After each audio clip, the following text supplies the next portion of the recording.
സ്വാധ്യായ ഡെയിലി വിസ്ഡത്തിലേക്ക് സ്വാഗതം.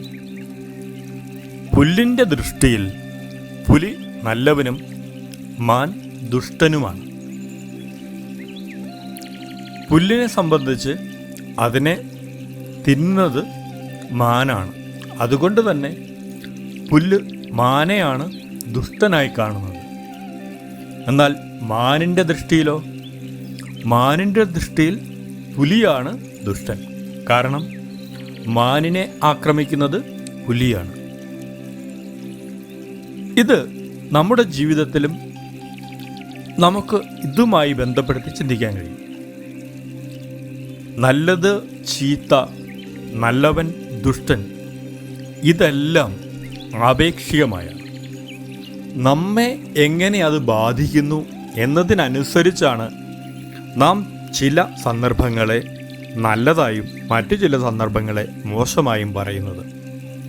നാം ചില വ്യക്തികളെ നല്ലതായി പറയുന്നത്, മറ്റു ചിലരെ ദുഷ്ടരായി പറയുന്നത്, ഇതെല്ലാം നമ്മെ അവ എങ്ങനെ ബാധിക്കും എന്നതിനെ അടിസ്ഥാനമാക്കി മാത്രമാണ്. പുല്ല് മാനിനെ ദുഷ്ടനായി കാണുന്നത് പോലെ യഥാർത്ഥത്തിൽ നല്ലവനോ ദുഷ്ടനോ ഇല്ല. നല്ലതോ മോശമോ ആയ സിറ്റുവേഷൻസ് ഇല്ല. ചില സാഹചര്യങ്ങളുണ്ട്, ചില മനുഷ്യരുണ്ട്.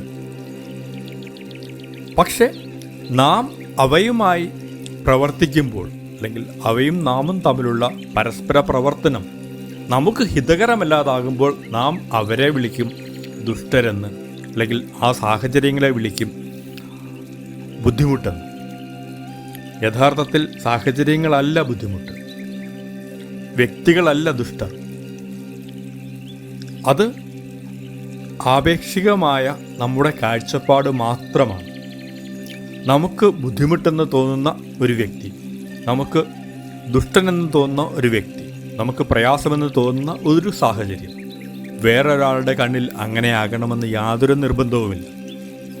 അതുകൊണ്ട് ഇനി എപ്പോഴെങ്കിലും ആരെങ്കിലും നമുക്ക് ദുഷ്ടരായി തോന്നിയാൽ, ഏതെങ്കിലും സാഹചര്യം നമുക്ക് ബുദ്ധിമുട്ടായി തോന്നിയാൽ നാം മനസ്സിലാക്കേണ്ടത് ഇതാണ്: യഥാർത്ഥത്തിൽ അവർ ദുഷ്ടരല്ല, നമുക്ക് അങ്ങനെ അനുഭവപ്പെടുന്നത് മാത്രമാണ് നാമും അവരും തമ്മിലുള്ള, നാമും ആ സിറ്റുവേഷനും തമ്മിലുള്ള പ്രത്യേക പ്രവർത്തനം മൂലം. ഇത് മനസ്സിലാക്കിയാൽ നമ്മുടെ ജീവിതം നമുക്ക് കുറച്ചുകൂടെ ശുഭകരമായി മുന്നോട്ട് കൊണ്ടുപോകാൻ കഴിയും. Thank you all.